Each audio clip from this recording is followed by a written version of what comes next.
Olá pessoal, tudo bem? Meu nome é André Garcia Alves, sou um jurista, advogado, que já atuo na área do direito da mineração e do meio ambiente há praticamente 20 anos.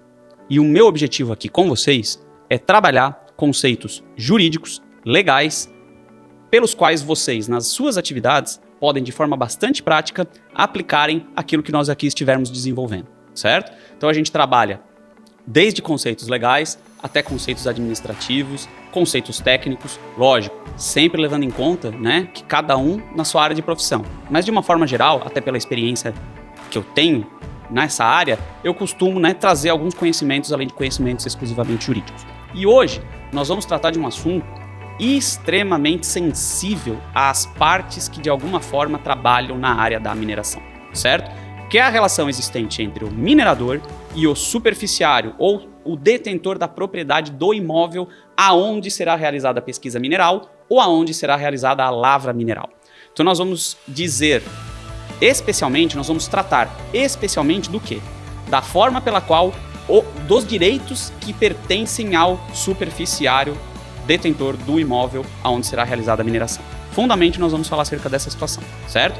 E onde é que está previsto constitucionalmente o direito do proprietário do imóvel, o direito do superficiário? Está previsto no parágrafo 2º do artigo 176, que é o artigo que a gente vem trabalhando nas nossas últimas gravações. Está específico assim: é assegurada participação ao proprietário do solo nos resultados da lavra na forma e no valor que dispuser a lei. Aqui nós encontramos uma lacuna, certo? Por quê? Porque o parágrafo 2º, ele só trata da participação do proprietário do solo nos resultados da lavra. E está correto. De fato, o proprietário tem direito a uma porcentagem, nós vamos falar daqui a pouco aqui, né, acerca do produto da lavra, em cima, né, do produto da lavra. Porém, nós também temos a fase da pesquisa na mineração. E na fase de pesquisa, como é? Pois bem, então vamos aqui passar para vocês. Normalmente, a relação entre superficiário e minerador acaba que ocorre num acordo, certo? Determinado minerador busca fazer um requerimento de pesquisa numa área, nessa área existe um proprietário, ele constata, através de um mapeamento inicial, a existência de uma jazida mineral naquele local, por imagens, por estudos geológicos pertencentes à própria União, enfim, e ele suspeita, muitas vezes suspeita que naquela área vai ter minério também. Então ele faz um requerimento de pesquisa para poder fazer pesquisa numa área onde já existe casas, né? Existe um proprietário ou proprietários naquele imóvel. Então, para que ele possa ingressar na área, para que o minerador possa fazer pesquisa na área para de fato constatar se há minério e se é tecnicamente, economicamente e ambientalmente viável fazer a extração desse minério, ele precisa ingressar na área para fazer a pesquisa, né? Então, nesse momento, há um acordo entre minerador e proprietário do imóvel. Para quê? Para que o minerador possa entrar na área, certo? Normalmente é um acordo que é celebrado entre as partes. Só que muita atenção, por quê? Porque esse acordo possui regras bem estabelecidas no Código de Mineração, tanto para a fase de pesquisa quanto para a fase de lavra, certo? Quando a gente fala da fase de pesquisa, nós falamos de dois indivíduos, né? Vamos colocar de forma bem geral, dois indivíduos que têm direitos nessa fase da pesquisa em relação ao minerador.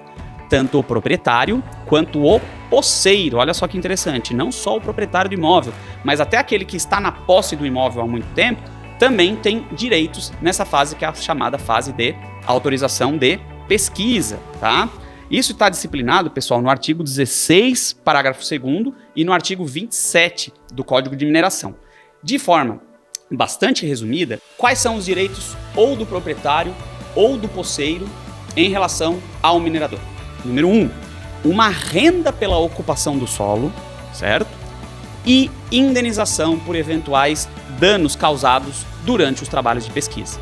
Então, na fase de pesquisa, nós falamos de duas formas de remuneração ao superficiário. Você aí, atenção, né, que assessora comunidades, pessoas físicas dentro da área da mineração.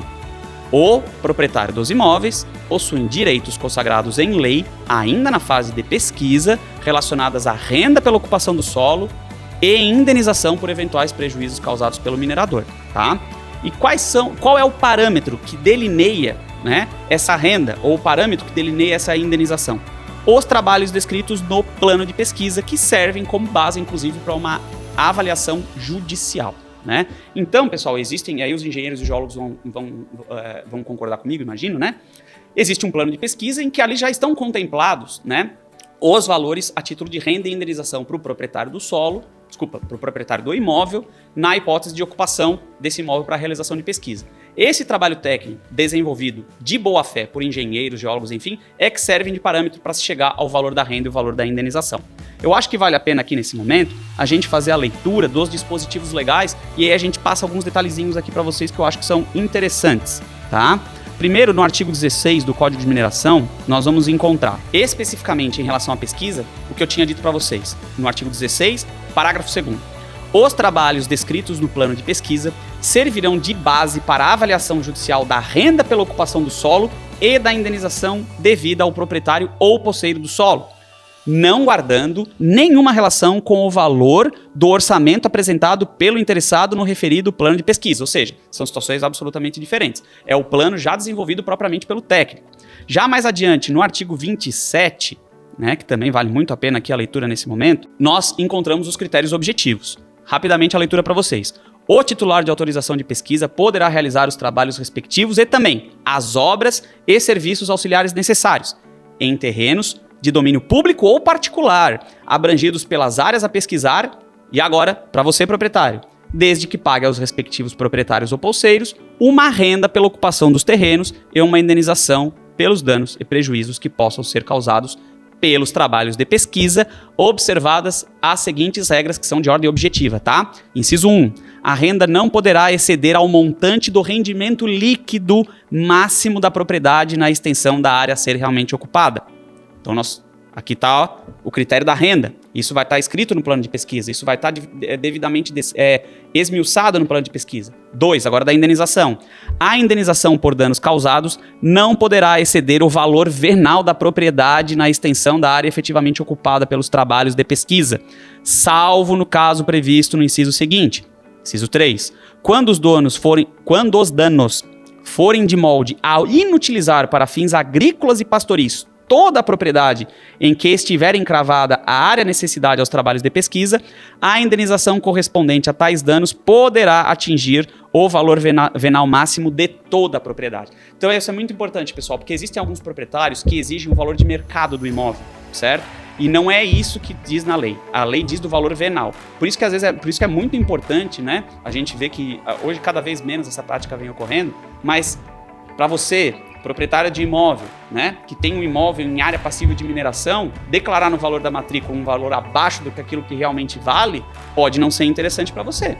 Porque a indenização ou a renda pela ocupação do solo por parte do minerador vai respeitar muito do valor venal do imóvel. E aqui, nesse caso, o proprietário do imóvel vai estar perdendo dinheiro se declarar um valor venal muito abaixo do que, de fato, o imóvel vale. Só então, pessoal, para explicar para vocês, dar um conceito de valor venal, para eventualmente quem estiver nos assistindo não souber o que isso significa, vou passar aqui um conceito para vocês. O valor venal do imóvel é uma estimativa de preço que o poder público faz no caso de transação de propriedade. Venda, compra e venda, doação, enfim. O objetivo principal dessa medida é compor o cálculo de impostos de propriedade, como o ITBI, que é o Imposto de Transmissão da Propriedade, né? E o IPTU, ok? Da mesma forma, utiliza-se esse valor na definição de emolumentos, né? Taxas judiciais ou administrativas, se esse imóvel tiver para ser feita a transferência, enfim, deste imóvel. Então, em algumas oportunidades, ou em muitas oportunidades, se subvaloriza o imóvel, vou ter que falar claramente aqui para vocês, né? Para pagar menos impostos. Tu pode, né? Ou melhor, o proprietário pode estar ganhando de um lado, mas perdendo um bom valor no outro, né? Para propriedades que têm um potencial minerador. Porque a renda e a indenização pela ocupação do imóvel na fase de pesquisa por parte do minerador vai levar em conta esse valor venal que tiver ali, escritinho na matrícula do imóvel, tá bom? Então eu espero ter esclarecido para vocês. Voltamos ainda a tratar agora desse assunto, só que agora vamos, no próximo programa, no próximo episódio, tratar acerca da renda, indenização, enfim, na fase de lavra. Falamos agora só da fase de pesquisa, tá bom? Então, pessoal, vamos também, lembrando, eu gosto de, às vezes, bater na mesma tecla algumas vezes, mas eu acho importante porque eu não sei quando que você vai estar ouvindo esse vídeo, você vai estar assistindo esse vídeo ou ouvindo este podcast. Pode ser que você esteja vendo ou ouvindo fora de ordem, né? Então, lembrando sempre, vamos ter uma aula específica sobre processo administrativo minerário e uma aula específica sobre o quê? A relação do minerador com o superficiário, ok? Porém, nós estamos trabalhando o artigo 176 da Constituição Federal e como está mencionado explicitamente esta relação, eu tive que dar algumas informações gerais acerca desse assunto, mas depois teremos uma gravação específica sobre isso, tá ok? Queria agradecer a todos vocês, mandar um grande abraço e até a próxima.